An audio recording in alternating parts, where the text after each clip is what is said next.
Good evening cool dudes. My self Aniket. आज हम अपने चैनल नॉलेज इंस्टीट्यूट में प्रकाश चैप्टर जो कि क्लास 10 से है, जिसको लाइट से जानते हैं, मतलब इस चीज़ का इंग्लिश लाइट है, आपके सामने लेकर आए हैं।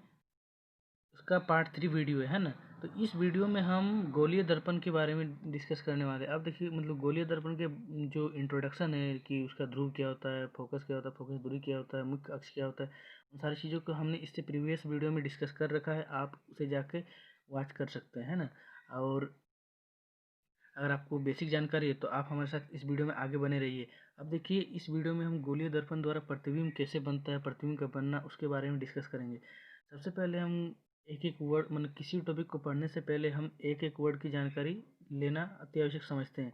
तो देखिए, गोलीय दर्पण के बारे में तो हमने बता रखा है पिछले वीडियो में, आप उसे जाके वॉच करें।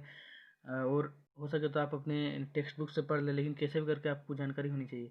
अब हम प्रतिबिंब के बारे में जानते हैं। प्रतिबिंब क्या होता है? देखिए, प्रतिबिंब होता है जब दो या दो से अधिक किरणें आपस में एक दूसरे को इंटरसेक्ट करती है, यानी आपस में एक दूसरे को काटती है ना। देखिए, कम से कम दो, एटलीस्ट दो किरण होना चाहिए, मतलब ज़्यादा से ज़्यादा कितना भी हो सकता है, लेकिन कम से कम दो किरण होनी चाहिए जो कि आपस में काटे, तभी जाकर प्रतिबिंब का निर्माण होता है।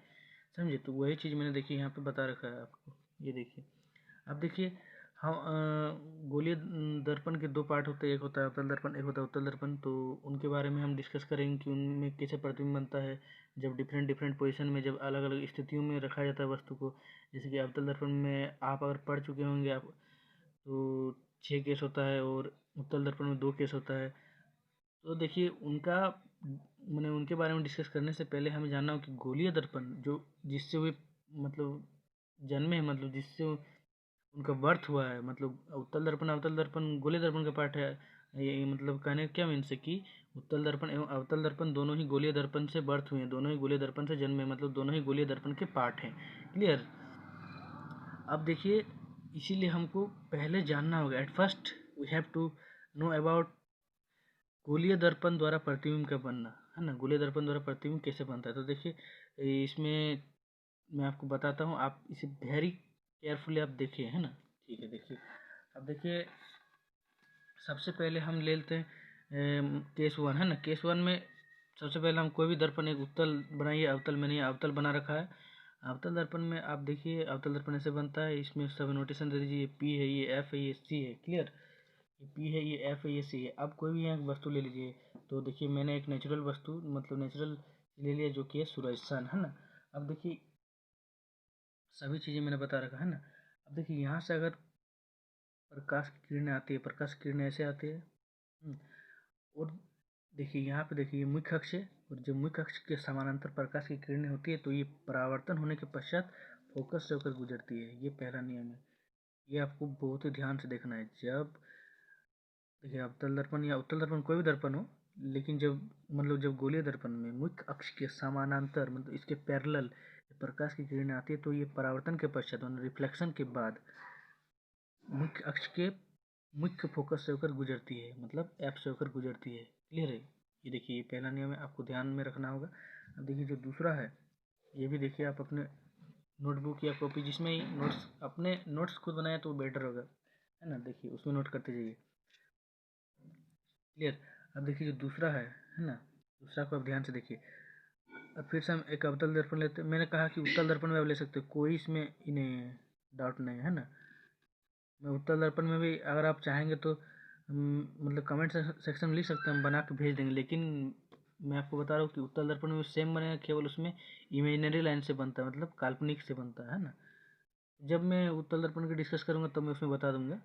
देखिए, अब देखिए, उत्तल दर्पण नहीं, ये अवतल दर्पण है। अवतल दर्पण फिर से आप लीजिए, ये पी है, ये एफ है, ये सी है। और जब यहाँ कोई वस्तु है जो कि सन है, सूरज, है ना, जब इससे प्रकाश की किरणें आती है, और जब ध्रुव से होकर, मतलब ध्रुव से होकर परावर्तित होती है, तो ये ध्रुव से ही होकर ऐसे करके परावर्तित हो जाती है। जब ये ऐसे आती है और ऐसे ही चली जाती है। अब ऐसे वैसे का कोई मतलब नहीं यहाँ पे कहने का। पूरा क्लियर मीन्स है कि जब प्रकाश की किरणें, मतलब जब आपतित किरणें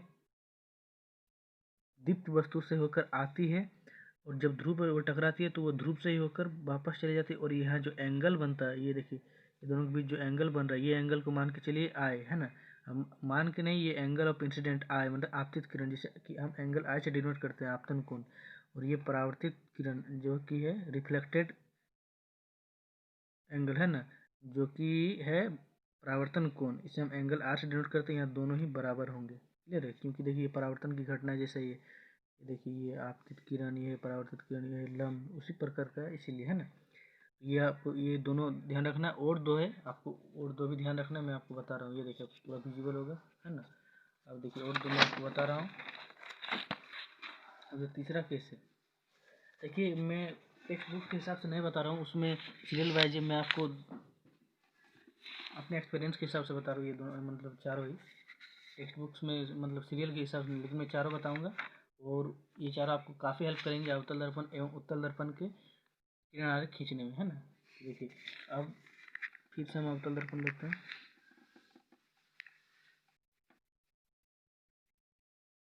ये देखिए आपको विजिबल है। और ये फिर से नामकरण कर दीजिए, पी एफ सी नोमेनक्लेचर करने के बाद, है ना, अगर ये है आपका प्रकाश स्रोत, है ना, सोर्स ऑफ लाइट, है ना। और अगर इसमें से करके प्रकाश की किरणें आती है और वक्रता केंद्र यानी सी सेंटर ऑफ कर्वेचर से पास होती है, तो ये रिफ्लेक्शन के बाद, ये परावर्तन के बाद दोबारा यहीं से होकर वापस चली जाती है। मतलब यहीं से मतलब वक्रता केंद्र से होकर ही वापस चली जाती है, सी से होकर ही, है ना। ये तीसरा केस हो। अब चौथा केस हुआ हमारा। अब चौथा केस देखिए, ये अगर अवतल दर्पण है और ये अगर P है, ये F है, ये C है ना। और अगर यहाँ प्रकाश स्रोत से किरणें फोकस से होकर जाती है और परावर्तित होती है ना, तो ये परावर्तन के पश्चात माने आफ्टर रिफ्लेक्शन ये मुख्य अक्ष के समानांतर गुजर जाती है, चली जाती है ना। देखिए आपको पूरा क्लियर हो गया चारों केस। चारों आपने कोई नोट कर लीजिए, आपको काफ़ी हेल्प करेगी अवतल दर्पण एवं उत्तल दर्पण के किरण आरेख खींचने में, है ना। अब देखिए, अब हम चलते हैं अपने आगे। किरण आरेखों का उपयोग करके गोलीय दर्पण द्वारा बने प्रतिबिंब का निरूपण तो हमारा हो गया। अब हम चलेंगे अवतल दर्पण के किरण आरेख में, है ना। मतलब अवतल दर्पण में जो 6 केसेस है उसमें हम कैसे किरण आरेख खींचे, तो देखिए अवतल दर्पण में जो होता है 6 केस होता है। सबसे पहले देखिए वस्तु को हम रखते हैं अनंत पर, तब आपका प्रतिबिंब बनता है फोकस पर, है ना। और उसका जो प्रतिबिंब का साइज होता है वो अत्यधिक छोटा और बिंदु साइज का होता है। जो उसका प्रकृति होता है, जो उसका नेचर होता है, मतलब प्रतिबिंब की प्रकृति होती है वो वास्तविक एवं उल्टा होती है ना। और जब हम वस्तु को सी से परे रखते हैं तो प्रतिबिंब की जो स्थिति मतलब जब बीम की स्थिति यानी वस्तु की स्थिति जब सी से परे, है ना, होती है, तो प्रतिबिंब की स्थिति आपका एफ तथा सी के बीच होता है और उसमें प्रतिबिंब का साइज छोटा होता है। और प्रतिबिंब की प्रकृति यानी नेचर ऑफ इमेज क्या होता है, वास्तविक तथा उल्टा। इसी प्रकार और भी 5 केस है। और लास्ट में आपका है पी तथा एफ के बीच जब वस्तु रखते हैं तो प्रतिबिंब की स्थिति दर्पण के पीछे होती है और प्रतिबिंब का साइज बड़ा होता है और उसका प्रकृति आभासी तथा सीधा होता है। आप देखिए मैंने तो ये आपको लर्निंग वाइज मतलब आपको मौखिक में बता दिया है ना, लेकिन आपको मैं आप इसे कॉपी में एकदम धीरे धीरे आराम से समझाऊंगा, लिखूंगा, उसके बाद आप उसे समझेंगे। देखिए आपका बुक में 6 इसके नियम है, तो मैं नियम को और मतलब नियम का ऐसा नहीं कि डायरेक्ट मैं नियम लिखा दूंगा उसके बाद उसका सब कुछ बता दूंगा, ऐसा नहीं। मैं पहले नियम बताऊंगा और साथ ही उसका इमेज बनाऊंगा, मतलब उसका प्रतिबिंब बनाऊंगा, उसका किरण आरेख बनाऊंगा, उसके समझाते जाऊंगा जो 6 केस है 6 के बारे में, है ना। तो देखिए सबसे पहले हम अवतल दर्पण के अवतल दर्पण में किरण आरेख, है ना, किरण आरेख देखते हैं। किरण आरेख अब देखिएगा अवतल दर्पण में किरण आरेख। तो देखिए अब अवतल दर्पण में हम किरण आरेख को देखते हैं, तो आप ध्यान से देखिए, रुकिए हल्का सा रुक जाइए।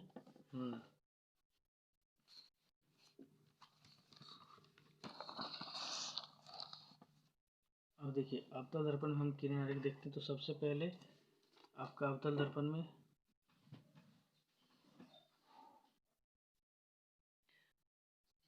बताते हैं। सबसे पहले देखिए, इसमें भी मैं सीरियल वाइज नहीं बताऊंगा, लेकिन बताऊंगा और जिस प्रकार से मैंने मतलब मैं अरेंज करके बताऊंगा, उससे आपको सारे के सारे क्लियर हो जाएंगे, है ना। अगर हम प्रतिबिंब की स्थिति यानी पोजीशन ऑफ सॉरी यहाँ प्रतिबिंब नहीं, सबसे पहले बिंब की स्थिति, है ना, मतलब पोजीशन ऑफ क्या बताइए, ऑब्जेक्ट, है ना।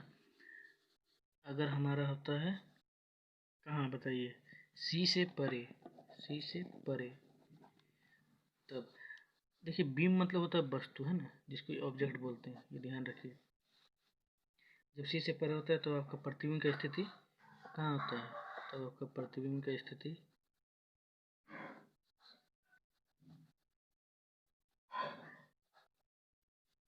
एफ पर होता है ना, एफ पर, सॉरी एफ तथा सी के बीच होता है जी, सी के बीच, क्लियर है। अब देखिए, तब आपका प्रतिबिंब की स्थिति एफ तथा सी के बीच होता है, और इसमें जो आपका मतलब प्रतिबिंब का साइज होता है वो होता है आपका अति सूक्ष्म, मतलब अत्यधिक छोटा, यानी छोटा, है ना। जो प्रतिबिंब का साइज होता है, का साइज प्रतिबिंब का साइज अत्यधिक छोटा होता है, बहुत ही छोटा, अति सूक्ष्म, माइक्रो लेवल, अत्यधिक छोटा। और इसकी जो प्रकृति होती है, मतलब प्रतिबिंब की प्रकृति,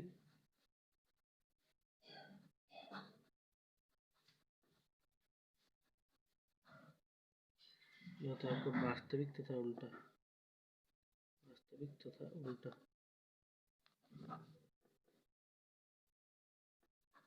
वास्तविक तथा उल्टा। ये देखिए, अब मैं यहाँ इमेज बनाने जा रहा हूँ। देखिए, ये सारे नियम है, आपको ध्यान में रखने हैं। अब देखिए, इसका जो इमेज बनेगा वो मैं आपको बनाने जा रहा हूँ, आप एकदम ध्यान से देखिए, है ना।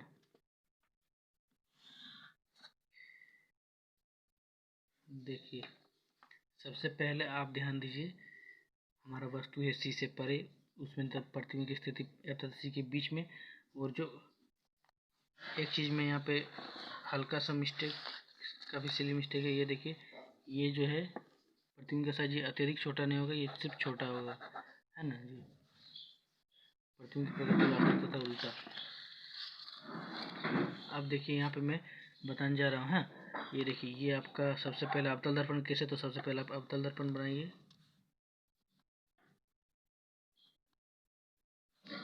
सबसे पहले ये सभी सारी चीज़ें आप लिख दीजिए, पी, ये एफ, ये आपका सी।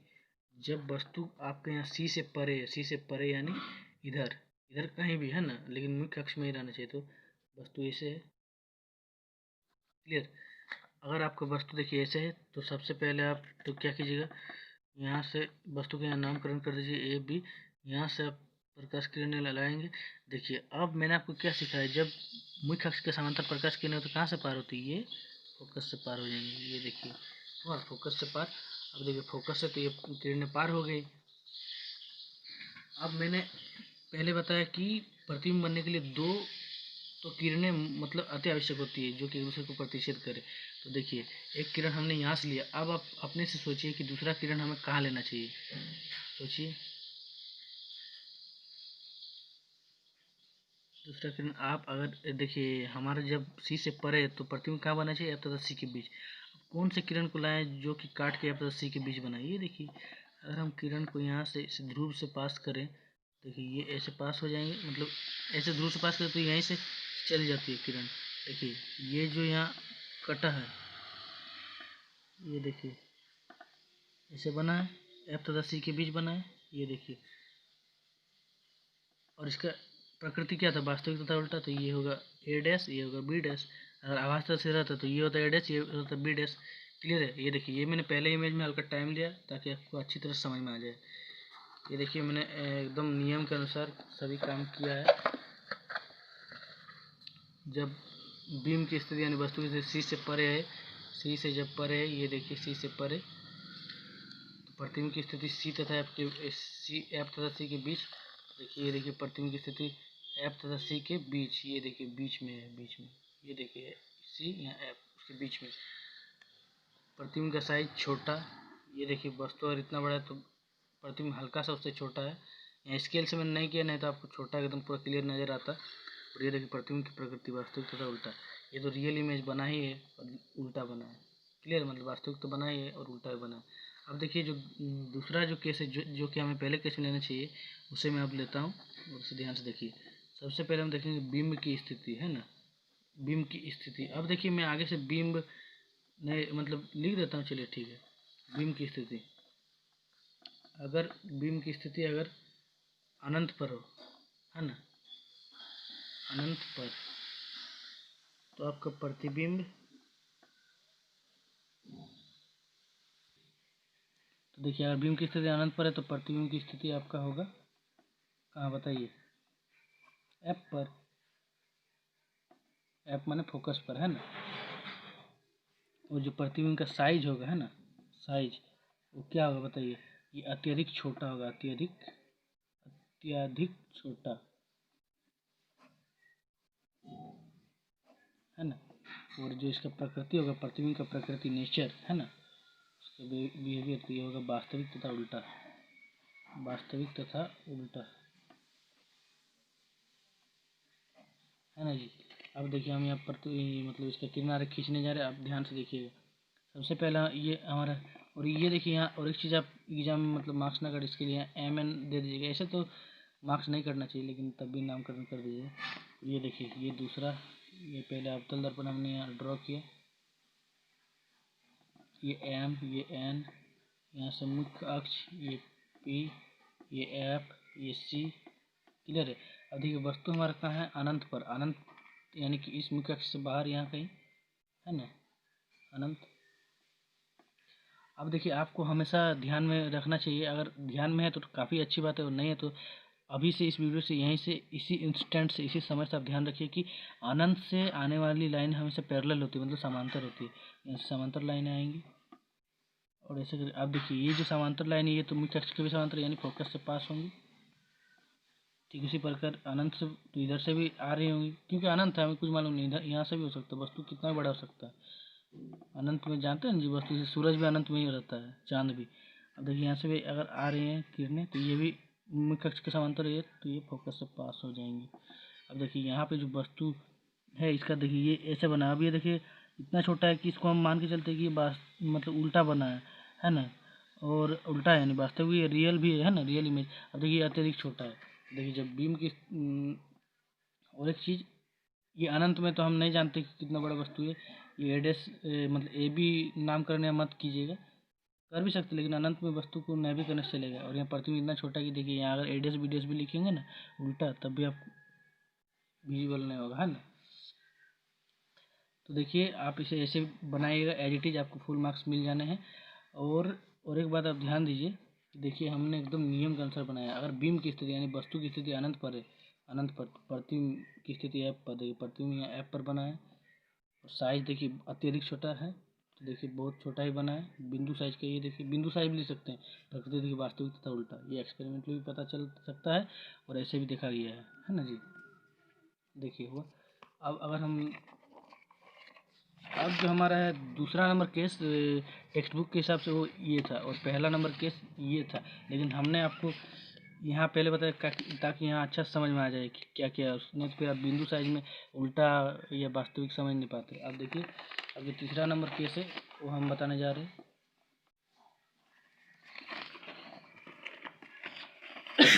सॉरी, बीम की स्थिति, है ना, बीम की स्थिति यानी position of image, sorry position of object C पर, यानी सेंटर पर, वक्रता केंद्र पर। तो प्रतिबिंब की स्थिति क्या होगी, प्रतिबिंब की स्थिति यानी तो जब वस्तु को सी पर रखा जाए तो उसका प्रतिबिंब भी सी पर ही बनता है, ये हमेशा ध्यान रखिए। और ये जो इसका साइज होगा, अगर वहीं पर प्रतिबिंब बन रहा है, मतलब वहीं वस्तु वहीं प्रतिबिंब बन रहा है, तो साइज समान होगा, सेम होगा, है ना जी। जिसका नेचर होगा, जो प्रकृति होगा, होगा वास्तविक तथा उल्टा। तथा उल्टा। क्लियर है। अब देखिए हम ड्रॉ करने जा रहे हैं। अब देखिए ये अवतल दर्पण का केस है, तो अवतल दर्पण सबसे पहले बनाइए आप, पेंटिंग कीजिए विशिष्ट पॉलिश से, है ना। ये एम, ये एन। अब सचमुच में पॉलिश मत लगा दीजिएगा, ये ऐसे कीजिएगा, है ना। अब देखिए यहाँ मुख्य अक्ष हल्का उठ गया, ये पी, ये एफ, ये सी, देखिए यहाँ तक सब सही है। अब देखिए वस्तु कहाँ है, वस्तु आपके यहाँ सी पर है, ए बी। प्रतिबिंब आप पहले से जानते हैं नियम के अनुसार सी पर ही बनना चाहिए। तो देखिए सबसे पहला तो किरण यहीं सब पास कीजिएगा, मुख्य अक्ष के समांतर, यानी फोकस से पास होगा, मतलब फोकस से काटते हुए चल जाएगा। सॉरी, परावर्तन के पश्चात। अब देखिए दूसरा किरण कहाँ से पास करे कि वो ऐसी जगह कटे, मतलब ऐसी जगह कटे ताकि प्रतिबिंब सी पर ही बने। तो देखिए अब दूसरा किरण कहाँ से पास कीजिएगा, ध्यान में रखिए। और यहाँ से अगर पास करते हैं हम, देखिए यहाँ काट रहा, हाँ यहाँ से पी से पास कीजिए, ये देखिए यहाँ से चला गया, ये देखिए हल्का, देखिए हल्का अप्रोक्स मिस्टेक है लेकिन पूरा सही है। ये देखिए यहीं पे बना और उल्टा बना, और देखिए ये जितना बड़ा ये भी उतना बड़ा। हमने अभी भी कह दिया कि स्केल से नहीं बना, इसीलिए आपको नहीं लग रहा, नहीं तो पूरा सेम साइज का है दोनों, है ना। ये देखिए अब हम चौथे नंबर पे चलते हैं अपना, और बीम की स्थिति।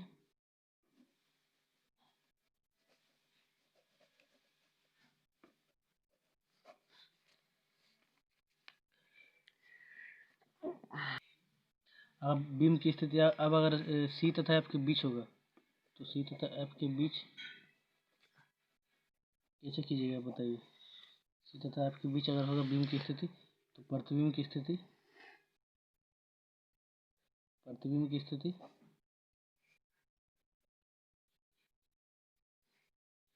प्रतिबिंब की स्थिति आपका सी से परे होना चाहिए। अब देखिए सी से परे होना चाहिए मतलब होता ही है। अब देखिए आप कैसे इसे ट्रिक वाइज याद रखिए। अगर देखिए आपका, अगर बीम की स्थिति आपका अगर सी से परे है, तो प्रतिबिंब बन रहा है एफ तथा सी के बीच, और अगर जब सी से परे तो एफ तथा सी के बीच बन रहा है। ठीक उसी प्रकार याद रखने की कोई ज़रूरत नहीं। अगर आपका एफ तथा सी के बीच अगर वस्तु रखा जाता है, तो प्रतिबिंब आपका सी से परे, वही तो मैंने किया जी, देखिए सी से परे, है ना। और इसका साइज क्या होना चाहिए बताइए। उसमें था आपका छोटा, तो इसमें होगा आपको बड़ा, है ना, मतलब विवर्धित जिसको बोला जाता है। इसमें प्रकृति क्या होगा, प्रकृति हमेशा वास्तविक तथा उल्टा होता है, सिवाय एक केस के, जब हम पी तथा एफ के बीच रखते हैं, है ना, वास्तविक तथा उल्टा, वास्तविक तथा उल्टा। अब देखिए इसका हम ड्रॉ करने जा रहे हैं, किरण आरेख, रे डायग्राम, है ना। तो देखिए आप कैसे कीजिएगा। देखिए तो हम रे डायग्राम मतलब इसके जो किरण आरेख कैसे बनाएंगे। सबसे पहले आप अवतल दर्पण बनाइए, ड्रॉ कर दीजिए, ये एम, ये एन। सबसे पहला काम तब ये कर ही दीजिएगा। सी क्लियर है यहाँ तक, देखिए यहाँ तक तो पूरा क्लियर होगा। अब देखिए हम करते हैं, हमारा वस्तु कहाँ है देखिए। तो पहले सबसे पहले वस्तु हमारा सी तथा एफ के बीच है ना, यही है ना जी, बीम की स्थिति यानी वस्तु की स्थिति सी तथा एफ के बीच, यानी यहाँ यहाँ कहीं भी, मतलब सी तथा एफ के बीच। चलिए हमने यहाँ रखा, इसका ए तथा बी नाम दे दिया हमने। अब हमारा प्रतिबिंब कहाँ बनना है, सी से परे बनना है, मतलब ये यहाँ से इधर कहीं बनना है, ये तो हमें ऑलरेडी मालूम हो चुका है। तो देखिए सबसे पहला किरण तब इसे पास कीजिए, इसके समांतर है मुख्य अक्ष के, तो कहाँ से पास होगा, आपका फोकस से पास हो जाएगा। अब देखिए दूसरा किरण कहाँ से पास करें कि वह सी से परे है। अब देखिए अगर दूसरा किरण यहाँ से अगर हम पास करते हैं, देखिए यहाँ काट दे रहा है सी तथा आपके बीच ही काट दे रहा है, ऐसा नहीं हो सकता, यानी पीछे नहीं पास होगा। देखिए दूसरा किरण कहाँ से पास करें, अगर ऐसे हम पास करते हैं, मतलब सी से अगर पास करेंगे, तो ये सी से काट सकता है, देखिए तो आप नहीं, तो और कहाँ से पॉसिबिलिटी है बताइए, आप सोचिए। हमने वस्तु सी तथा एफ के बीच में रखा है, सी तथा एफ के बीच, फिर बताइए प्रतिबिंब कहाँ बन सकता है। अगर हम दूसरा किरण सी से पास करें, मतलब देखिए सी से पास कर सकते हैं, हाँ एकदम पॉसिबिलिटी है। और सी से पास करें, ये देखिए हल्का छोटा पास करें, तो देखिए इसे पास होगा, फिर टकरा के जब वापस लौटेगा, हाँ जी ये देखिए कट कर गया, यहाँ पे सी से परे बन गया, स्केल को आगे बढ़ा लीजिए, उल्टा बनेगा। और ये देखिए इस बार तो आपको पूरा क्लियर होगा। ये देखिए सीधा था, ये देखिए उल्टा, ये देखिए वस्तु से बड़ा विवर्धित है कि नहीं बताइए, है एकदम क्लियर। अब देखिए पांचवा नंबर हमारा क्या है बताइए। अगर हम वस्तु को एफ पर रखते हैं ना, वस्तु की स्थिति यानी प्रतिबिंब की स्थिति, बीम की स्थिति, बार बार उससे गलती हो जा रही है, बीम की स्थिति अगर हम एफ पर रखते हैं तो देखिए अब ध्यान दीजिए, जब हमने यहाँ पे बीम की स्थिति अनंत पर रखा तो प्रतिबिंब एफ पर बना। अब अगर हम वस्तु को ही एफ पर रखेंगे, मैंने बीम को ही एफ पर रखेंगे, तो प्रतिबिंब कहाँ बनना चाहिए, ऑब्वियस सी बात है अनंत पर बनना चाहिए। तो अनंत पर बना दीजिए। कहाँ, प्रतिबिंब की स्थिति है ना, कहाँ होगा उनकी स्थिति, मतलब अनंत पर है ना जी, इनफाइनाइट में इसी को बोला जाता है। अब देखिए यहाँ पे साइज क्या होगा वस्तु का, साइज भी अब देखिए, साइज देखिए यहाँ अत्यधिक छोटा था तो यहाँ क्या होगा, अत्यधिक बड़ा, जस्ट उल्टा, अत्यधिक बड़ा यानी अत्यधिक विवर्धित भी बोल सकते हैं। और इसका प्रकृति क्या होगा, वास्तविक तथा उल्टा सॉरी फॉर दैट, वास्तविक तथा उल्टा। अब देखिए यहाँ बनाइए प्रतिबिंब, ऐसे करके हमने बना दिया पहले मिरर, ये एम, ये एन, ये पी, ये एफ, ये सी। अब हम वस्तु कहाँ रखें बताइए, एफ पर रखे हैं तो एफ पर ऐसे कीजिए, है ना जी। अब एफ पर अगर हमने वस्तु को रखा है, यहाँ से ऐसे करके लाइट जा रही है, कहाँ से पास होना चाहिए बताइए, इसके, ये देखिए ये आपका मुख्य अक्ष इसके समांतर है, ये एफ से पास होनी चाहिए। लेकिन आप सॉरी ये देखिए ऐसे करके वस्तु है एफ पर, यहाँ से जब लाइट जा रही है तो ये देखिए मुख्य अक्ष के समांतर है, तो फोकस से पास होना चाहिए। लेकिन देखिए जो फोकस से पास होना चाहिए, लेकिन बहुत बच्चे सोचते फोकस से पास होगा, लेकिन बहुत बच्चे ऐसे सोचते कि फोकस से कैसे पास हो सकता है, ये तो फोकस पर ही, ऐसा नहीं है। आप इसे अगर हल्का डिस्टेंस दीजिएगा तो अपने हो जाएगा पास। ये देखिए ऐसे करके है, ऐसे करके, तो ये ऐसे करके पास हो जाएगा, है ना, ये पास हुआ। अब देखिए और दूसरा किरण हम कहाँ से पास करा सकते हैं, दूसरा किरण भी यहाँ से कर दीजिए। आप अगर यहाँ से कीजिएगा सेंटर से, मतलब इस बार अगर सी आप यहाँ लेते हैं ना तो ऐसे करके जाएगा, वैसे करके आएगा और ऐसे करके इधर चल जाएगा, लेकिन ऐसा नहीं होता है। मतलब कहने का मतलब है, ये देखिए इसी को इस बार हल्का घिसका दीजिए यहाँ पे। मैंने जानबूझ के यहाँ पे घिसकाया क्योंकि यहाँ पे आपको आप सोचेंगे कि मतलब डाउट आपका हो जाएगा यहाँ क्रिएट, तो डाउट क्रिएट नहीं होना चाहिए, है ना जी। इसको देखिए आप पूरा क्लियरली समझे। किरण बन मतलब इमेज बनने के लिए, प्रतिबिंब बनने के लिए दो किरण की आवश्यकता होती है। तो देखिए पहला किरण तो यहाँ से हो गया, अब दूसरा किरण कहाँ से होना चाहिए, ऐसे करके यहाँ से जाएगा और टकराने के बाद ये ऐसे करके आएगा और ऐसे करके चला गया। अब देखिए ये दोनों किरण कहीं भी नहीं काटे। देखिए अगर ऐसे करके आप आगे बढ़ाएंगे तो देखिए ये मेरे शरीर तक से पार हो जाएगा, लेकिन नहीं कटेगा आपस में, क्योंकि जब हम वस्तु को पर रखते हैं तो प्रतिबिंब अनंत पर बनता है, अनंत पर बनेगा। अनंत इनफाइनाइट कहाँ है आप खोजिए और वहाँ पर बनाए, देखिए प्रतिबिंब आप नहीं खोज सकते हैं, छोड़ दीजिए। आप सिर्फ याद रखिए कि अनंत पर बनता है ना। अब देखिए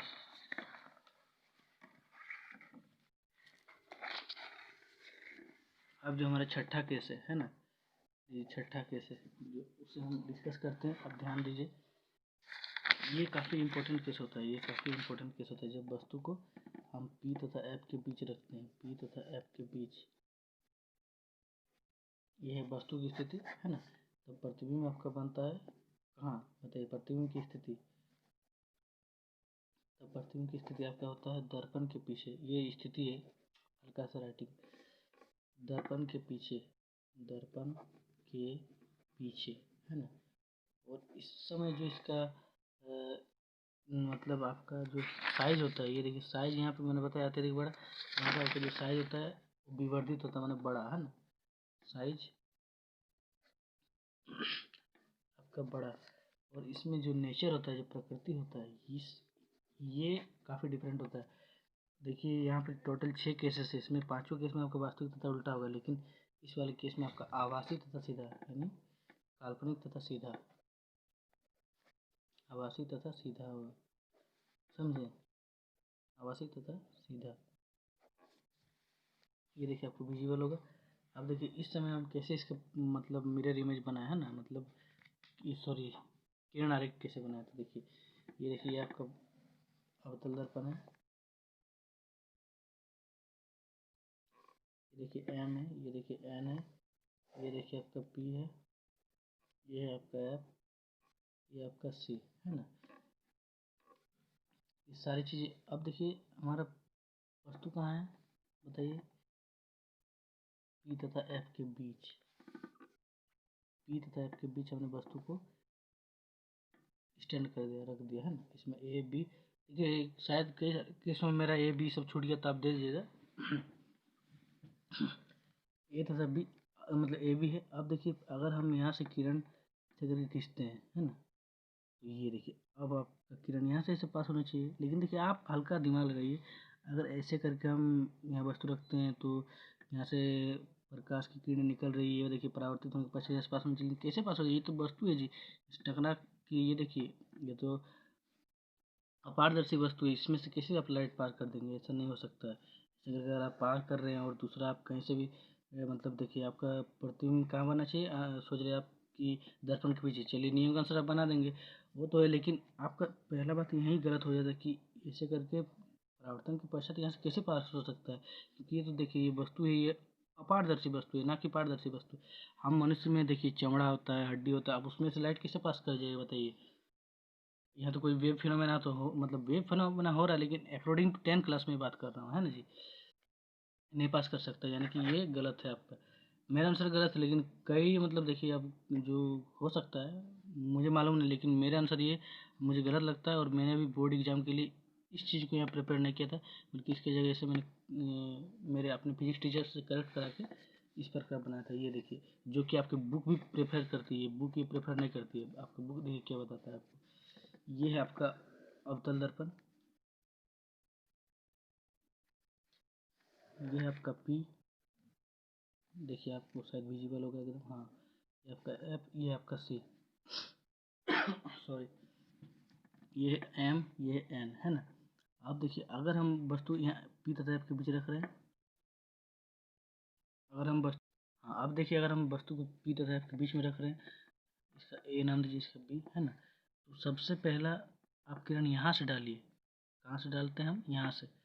अब अगर यहाँ से किरण डालें तो ध्रुव है, तो ऐसे पार हो जाएगा है ना। और जो दूसरा हम किरण डालने वाले हैं वो देखिए हम ऐसे करके डाल देते हैं, वक्रता के अंदर होकर जाएगा, और परावर्तन के पश्चात अगर वक्रता के अंदर जाते हैं तो नियम के अनुसार ये लौटकर यहीं से पार हो जाता है। आप सोच रहे हो कि ये तो बनाए नहीं, ये तो अनंत में बनेगा, लेकिन नहीं, नियम क्या कहता है, दर्पण के पीछे, दर्पण के पीछे है ना जी, पीछे पीछे दर्पण के पीछे, तो ये देखिए दर्पण के पीछे ऐसे करके आप ऐसे करके बनाइए, यहाँ से एक्सटेंड कीजिए, यहाँ से बढ़ाइए, यहाँ से वैसे बढ़ाइए, ये देखिए, और ऐसे करके यहाँ से रखिए, और ये देखिए सीधा बनेगा नियम के अनुसार, आवासी तथा सीधा। और आवासी इसलिए कहा क्योंकि देखिए हमने अपने मन से बढ़ाया, काल्पनिक रूप से बढ़ाया, इसीलिए आवासी। और ये सीधा है तो ये डैश, ये है बी डैश, ये आपका करेक्ट है ना। देखिए मेरा आंसर ये करेक्ट है, अगर आपको कोई टीचर दूसरा बता रहा है तो आप उसके एक्सपीरियंस के अनुसार जो आप कर सकते हैं, लेकिन मुझे ये अच्छा लगता है क्योंकि टेक्स्ट बुक भी यही प्रेफर करती है, ठीक है। अब देखिए हम अवतल दर्पण का उपयोग के बारे में जान लेते हैं, उसके बाद इस वीडियो को समाप्त करने वाले, क्योंकि यह वीडियो की लेंथ काफ़ी लंबी हो रही है और काफ़ी बढ़ रही है ना, इसीलिए। और देखिए हम अवतल दर्पण के उपयोग को बताते हैं, उसके बाद नेक्स्ट वीडियो लाएंगे उत्तल दर्पण के ऊपर।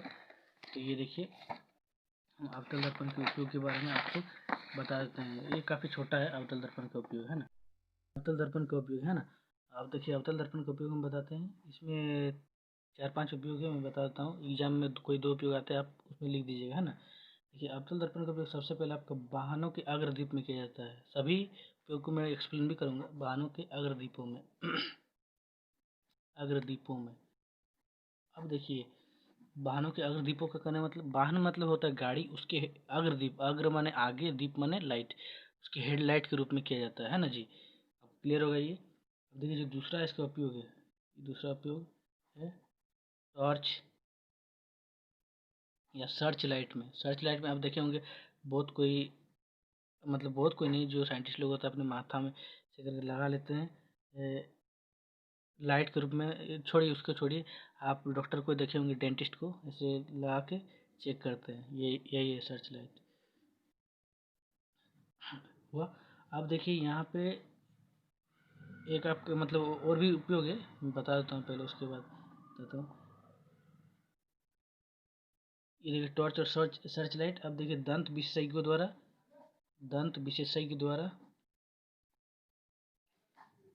द्वारा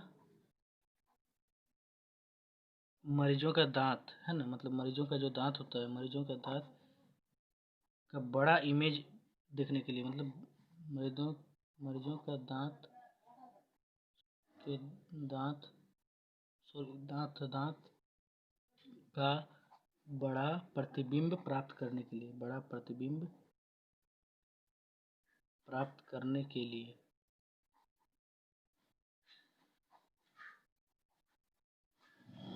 क्लियर है।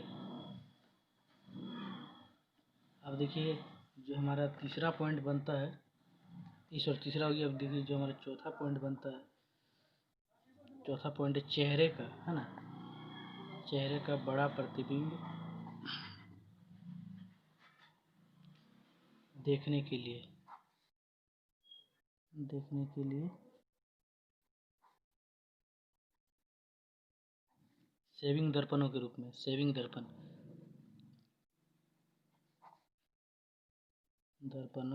के रूप में। अब देखिए आपको मैं एक्सप्लेन करता हूँ। ये देखिए, ये जो मैंने बताया वाहनों के अगर दीप में, ये तो आपको क्लियर है। टॉर्च या सर्च लाइट, जो कि सर्च के लिए लाइट उपयोग किया जाता है, उसके लिए दंत विशेषज्ञों द्वारा मरीजों का दांत का बड़ा प्रतिबिंब देखने के लिए। देखिए दंत विशेषज्ञ जो होता है, जो डेंटिस्ट होता है, ये मरीजों के जो दांत होते हैं उसमें जो कीड़े लगते हैं, अब वो तो काफ़ी, दांत तो छोटा होता है, उसे उस कीड़ा को अगर देखना है जो कि माइक्रो लेवल में होता है, तो उसके लिए डेंटिस्ट द्वारा अवतल दर्पण का उपयोग किया जाता है उसका बड़ा प्रतिबिंब देखने के लिए। क्योंकि अवतल दर्पण बड़ा प्रतिबिंब भी दिखाता है किस केस में, जब हम वस्तु को पी तथा आपके बीच में रखते हैं ना। अब देखिए चेहरे का बड़ा प्रतिबिंब देखने के लिए सेविंग दर्पण के रूप में। आप कभी सैलून गए होंगे, कभी मतलब कि गए होंगे, ऑब्वियस सी बात है कि आप गए होंगे। सेविंग दर्पण में आप देखे होंगे, मतलब सैलून में एक दर्पण रहता है बड़ा, उसमें का सीधा इमेज और बड़ा इमेज दिखता है, वो आपका अवतल दर्पण होता है ना जी। इसीलिए यहाँ लिखा है सेविंग दर्पण। पूरा क्लियर होगा। देखिए राइटिंग मेरा काफ़ी बिगड़ चुका है यहाँ, क्योंकि मैं वीडियो लगातार बना रहा हूँ, इसीलिए आप मेरी भावना को समझने की कोशिश करें, ना कि राइटिंग को। और राइटिंग में कुछ गड़बड़ होता है तो आप बोलेंगे, मैं सुधार करने की कोशिश करूँगा। और जो पाँचवा नंबर है, वो देखिए पाँचवा नंबर है आपका सौर भट्टियों में सूर्य के प्रकाश को केंद्रित करने के लिए, है ना, सौर भट्टियों में सूर्य के प्रकाश को केंद्रित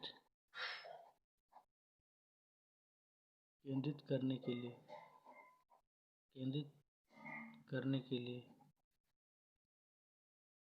है ना। देखिए जो सौर भट्टी होता है ना, सौर भट्टियों में जैसे बड़े बड़े चूल्हे होते हैं, उसमें जो सूर्य का प्रकाश होता है उसको केंद्रित करने के लिए आप देखे होंगे कि हमेशा जो हमारे ज्योमेट्रिक बॉक्स में जो लेंस रहता है, उससे हमेशा करके किसी कागज़ में दिखाते हैं, तो उसमें जो सूर्य से आने वाली प्रकाश की किरणें होती है, वो उससे जो है उसके हेल्प से आपका कागज़ जल जाता है ना। इसी प्रकार जो सौर भट्टी होता है, मतलब काफ़ी आग होता है ना, उसमें जो सूर्य के प्रकाश होते हैं, उसका जो हीट होता है उसको केंद्रित कर किया जाता है ना, और उससे बहुत कुछ किया जाता है, जिसके सौर कुकर जो है इसी मतलब प्रिंसिपल पे बेस है। तो देखिए यहाँ तक तो हमारा क्लियर हो गया। अब देखिए इसमें दो क्वेश्चन आपका यहाँ पे आ सकते हैं, तो उन्हें मैं केवल डिस्कस कर देता हूँ, आप ध्यान से सुनिएगा, है ना। देखिए पहला क्वेश्चन आता है कि अवतल दर्पण का उपयोग वाहनों के अग्र दीपों में क्यों किया जाता है। अवतल दर्पण का, आप लिखिए कॉपी में, अवतल दर्पण का उपयोग वाहनों के अग्र दीप के रूप में क्यों किया जाता है। देखिए यहाँ पे लिखा है ना वाहनों के अग्र दीप में, तो क्यों किया जाता है। देखिए इसका आंसर होगा कि प्रकाश का शक्तिशाली किरण पुंज, मतलब प्रकाश का शक्तिशाली किरण पुंज प्राप्त करने के लिए होगा। अब देखिए प्रकाश का शक्तिशाली किरण पुंज प्राप्त करने के लिए, यानी कि अवतल दर्पण आपका देखिए पूरा एकदम शक्तिशाली जो किरण पुंज, जो किरणों का जो समूह है उसको एक जगह केंद्रित कर देता है। तो उसको प्राप्त करने के लिए ऑब्वियस सी बात है, ये पहला पॉइंट लिखिएगा। अब दूसरा पॉइंट इसी में लिखिएगा कि चेहरे का बड़ा प्रतिबिंब देखने के लिए, सॉरी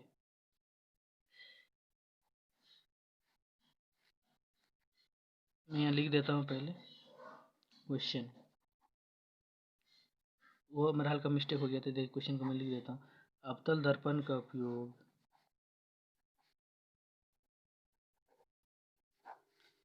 वाहनों के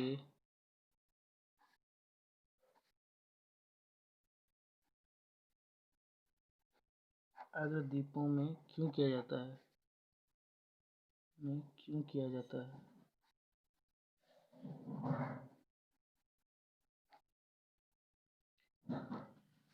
देखिए ये क्वेश्चन आपका। अब इसका आंसर क्या होगा, देखिए सबसे पहले तो आप जान लीजिए कि अवतल दर्पण जो होता है वो अग्रदीपों में, मतलब वाहनों के अग्रदीपों में उपयोग किया जाता है। अब क्यों किया जाता है, क्योंकि देखिए वाहनों का अग्रदीप माने जो गाड़ी का हेडलाइट होता है उसमें किया जाता है। अब देखिए गाड़ी का हेडलाइट में अगर प्रकाश की किरणें, अगर मतलब प्रकाश की किरणें को क्या होना चाहिए, फैलना तो नहीं चाहिए, केंद्रित होना चाहिए, क्योंकि अगर फैल जाएगी तो जो उससे सामने मान के चलिए एक डोजर, मतलब डोजर नहीं, मान के चलिए एक हाईवा है, उसके सामने अगर कोई मोटरसाइकिल हो रहा है और अगर उसमें उत्तल दर्पण लगा हुआ है हेडलाइट में, तो वो तो फैला देगी प्रकाश की किरणों को, और फैला देती है तो उससे तो एक्सीडेंट होने की संभावना है। इसीलिए हम अवतल दर्पण का उपयोग किया जाता, मतलब करते हैं, ताकि प्रकाश का शक्तिशाली किरण पुंज हम प्राप्त कर सके, है ना। तो आप यहाँ पे आंसर में लिखिएगा कि अवतल दर्पण का उपयोग वाहनों के अग्रदीपों में इसलिए किया जाता है ताकि प्रकाश का एक शक्तिशाली किरण पुंज प्राप्त किया जा सके। आप लिख लीजिएगा, आई होप।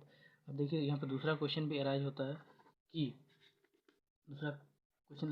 सौर भट्टियों में किस दर्पण का उपयोग किया जाता है और क्यों।